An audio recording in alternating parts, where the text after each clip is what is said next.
Cuando alguien decide dedicarse a la música, muchas veces lo hace desde una mezcla de pasión, inocencia y deseo de reconocimiento.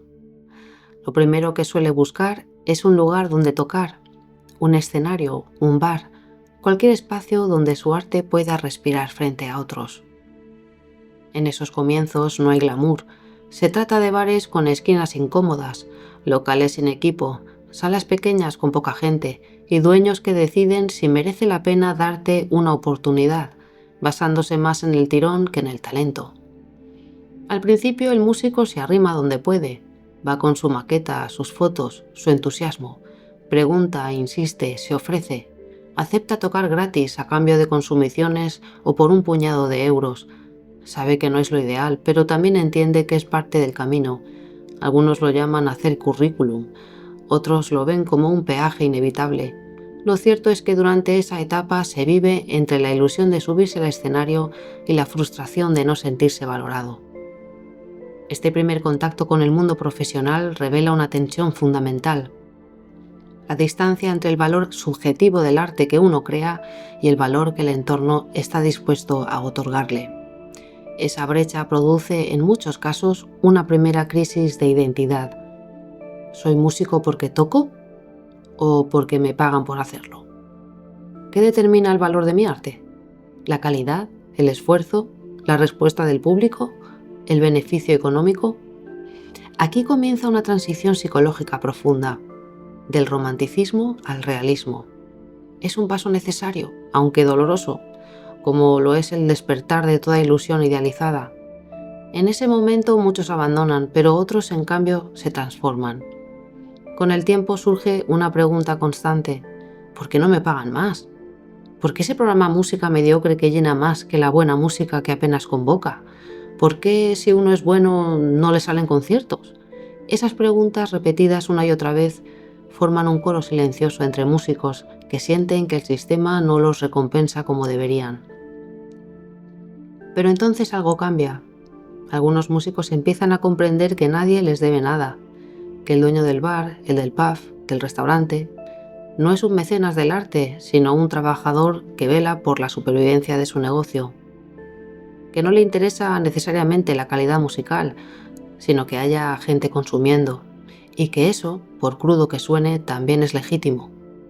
Así muchos músicos comienzan a entender el juego. El mercado no es un enemigo, es un entorno.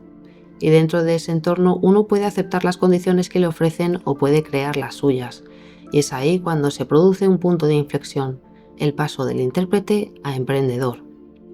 Ese músico deja de esperar a que lo contraten y decide contratarse a sí mismo. Alquila una sala, diseña una campaña, paga carteles, contrata sonido e iluminación, organiza su concierto, asume el riesgo.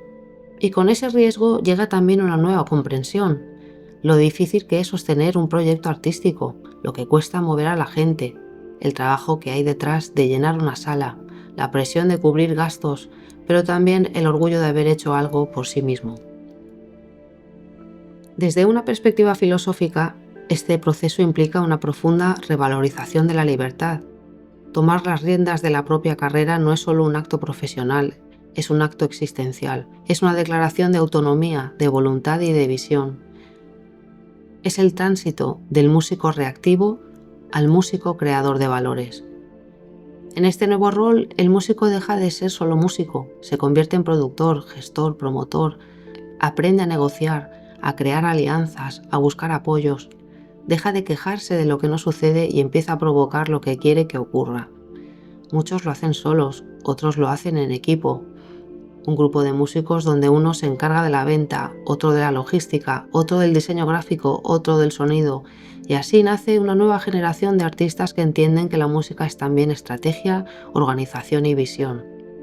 Desde la psicología, esta transformación representa un salto desde una mentalidad dependiente a una independiente. Desde el control externo, nadie me llama, al control interno, voy a crear mi oportunidad. Implica tolerancia a la frustración, gestión del miedo al fracaso, capacidad de perseverancia y un alto grado de autorresponsabilidad. Muchos de los que logran este paso desarrollan también una autoestima más sólida, no basada en el aplauso o en el contrato, sino en la coherencia con sus propios valores. Ahora bien, ¿por qué muchos músicos no dan el salto? ¿Qué los detiene? A menudo no es simplemente la falta de recursos, muchos comienzan desde la nada. Se trata más bien de barreras invisibles pero potentes, el miedo al fracaso, la falta de fe en sí mismos, la comodidad de la queja. El salto a la independencia requiere una reconfiguración completa de la identidad, dejar de ser quien espera para convertirse en quien provoca, y eso, aunque suena motivador, es psicológicamente exigente. Hay músicos que no dan el salto porque prefieren seguir esperando a que el entorno se alinee, en vez de provocar un cambio. Otros tienen la creencia instalada de que solo los ricos pueden emprender, pero ¿es cierto? ¿Se necesita dinero para empezar? A veces sí, pero no tanto como se cree. Lo que más se necesita es visión, estrategia, relaciones, creatividad para generar recursos. La mayoría de los emprendedores artísticos comenzaron con poco o nada, pero tenían una mentalidad de creación, no de carencia. El miedo, por supuesto, está presente. El miedo a la crítica, al vacío, al ridículo, al error. Pero el problema no es tener miedo, sino dejar que ese miedo te gobierne. El miedo debe acompañarte, no frenarte. Y detrás de ese miedo muchas veces hay un deseo oculto de que alguien más venga a salvarnos. Pero nadie viene. Nadie debería venir. Porque lo más poderoso que puede descubrir un artista es que él mismo es suficiente para iniciar el movimiento. También está la pereza, pero no como simple vagancia, sino como forma de autoengaño. No tengo tiempo, no tengo medios, no estoy preparado. Detrás de estas excusas suele haber un miedo más profundo. ¿Y si lo intento y no funciona? Entonces elige la queja como forma de evitar el compromiso real con la acción. El artista que da el salto no es el que no tiene miedo, sino el que decide avanzar a pesar de él, el que convierte la incertidumbre en posibilidad, el que transforma el no se puede en un ¿cómo que no se puede? Y así poco a poco deja de ser solo intérprete para convertirse en autor, no solo de su música, sino de su vida entera. La música, como toda vocación verdadera, no es simplemente una carrera, es una forma de estar en el mundo, es una manera de habitar la realidad con sensibilidad, con creatividad, con valentía.